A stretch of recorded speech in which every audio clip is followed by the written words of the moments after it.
Suspense. Autolite and its 96,000 dealers present Miss Marlene Dietrich in Murder Strikes Three Times, a suspense play produced and edited by William Spear. And now, with Murder Strikes Three Times and the performance of Marlene Dietrich, Autolite hopes once again to keep you in suspense. And so John L. Lewis and the soft coal mine operators will be getting down to specific cases soon. And now, the exclusive that I promised you earlier in the program. A report so sensational that I am going to devote all of my remaining time to it. I have before me a copy of a document delivered in person today to the district attorney's office by one Fredonia Bell. Fredonia Bell was the trusted personal maid of Laura Starling Morton, whom you will remember from the widely publicized murder trial of 2 years ago. This document is a statement written by Laura Starling Morton in her own hand. And it begins as follows, quote, I only regret that it will be impossible for me to be present when this is read aloud. What I shall relate here concerns 3 men. Of these 3 men, it is not on behalf of my husband, Robert, that I write, nor on behalf of my husband, Charles. This is for Elmer. But I do not think that Elmer will ever see it. For Elmer, too, is going to die.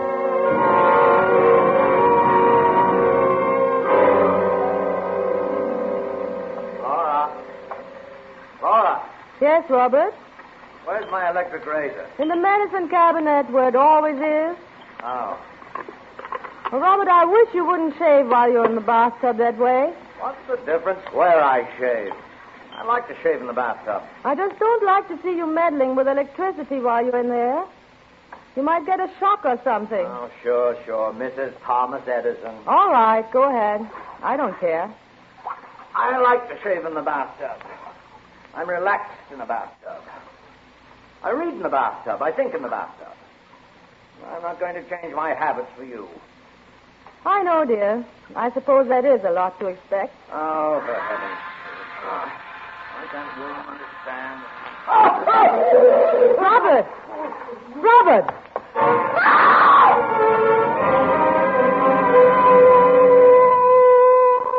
It was a good loud scream. Then I stood in the door of the bathroom and looked. A good long look. Then I called a doctor. The doctor called the police. The police called the district attorney. And I found myself confronted by a young man with red hair and glasses who gave the immediate impression of being clever, unscrupulous, and objectionable. That was Elmer. Mrs. Williams, I'm Elmer Garner of the district attorney's office. How do you do, Mr. Garner? I thought you and I had better have a little private chat. What about, Mr. Garner? About your husband. What about my husband? Mrs. Williams, I'm going to be very frank with you on a number of counts. I'm what is known as an assistant district attorney. Mr. Garner, I have just lost my husband. I hardly I'm think... coming to that, Mrs. Williams. Now, the district attorney has put me on this case because, well, he thinks he doesn't have a case. Routine investigation. Now, maybe it's because the DA is essentially a nice man with nice instincts, and I am not, but I don't agree with him. About what? About not having a case. Because I can smell him, Mrs. Williams. I can smell him a mile away. What can you smell, Mr. Garner? Murder. Oh, I see. Good. Well, your attitude is very good. No phony hysteria, no fake indignation. Realistic.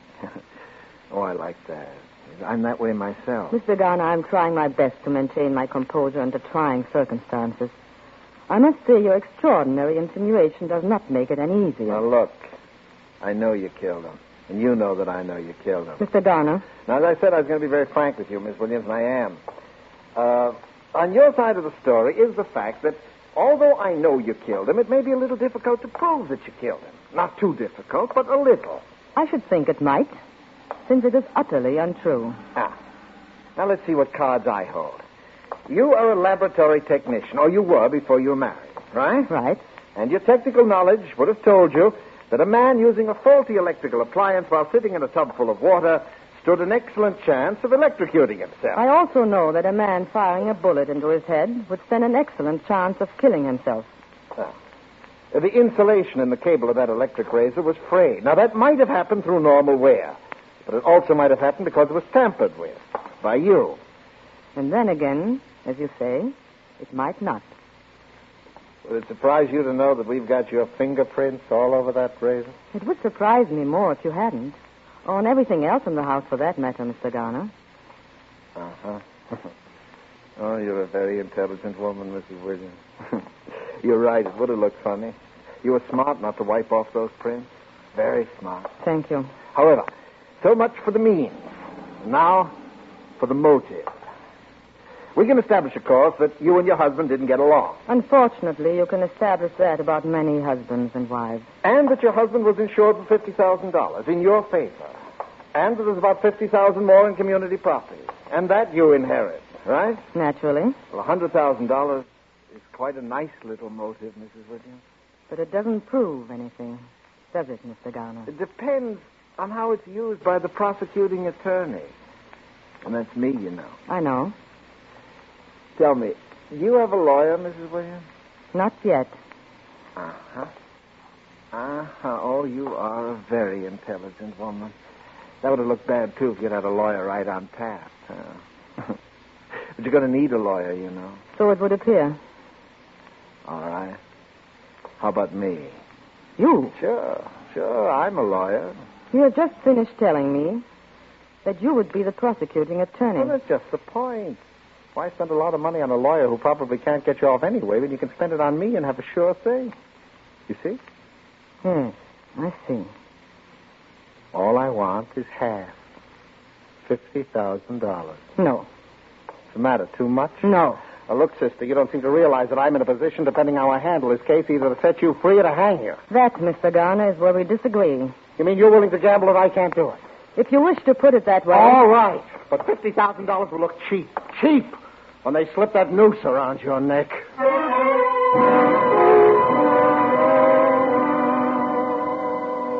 There she sits, ladies and gentlemen of the jury. Cold, calm, emotionless. The same Laura Williams who carefully calculated, carefully planned, and premeditated the murder of her husband. I ask the death penalty. I must ask it. For ponder well, ladies and gentlemen of the jury.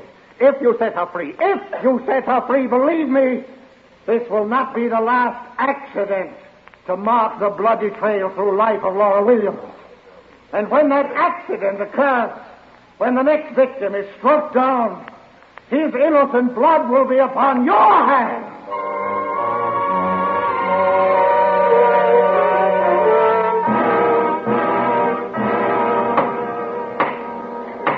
Ladies and gentlemen of the jury, have you reached a verdict? We have. What is your verdict? On the grounds of insufficient evidence, we find the defendant not guilty. Well,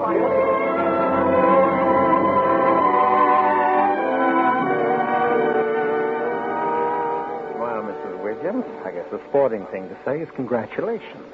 Congratulations. Thank you, Mr. Garner. Say one thing, you've got what it takes.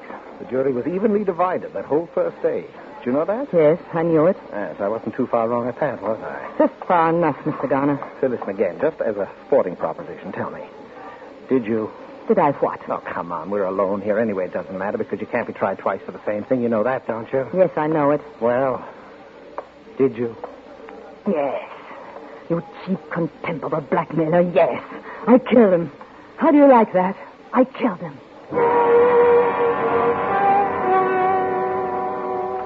Yes, I told him. Told him the truth. Just to see the smirk fall from his face. Just to see him actually snarl with frustration. Knowing that I'd gotten away with murder and he couldn't do anything about it. Yes, I couldn't have resisted telling him then. Even though it meant I'd die of it. Which I will.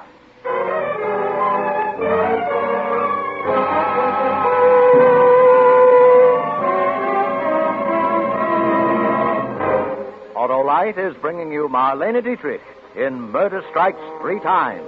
Tonight's production in radio's outstanding theater of thrills, Suspense.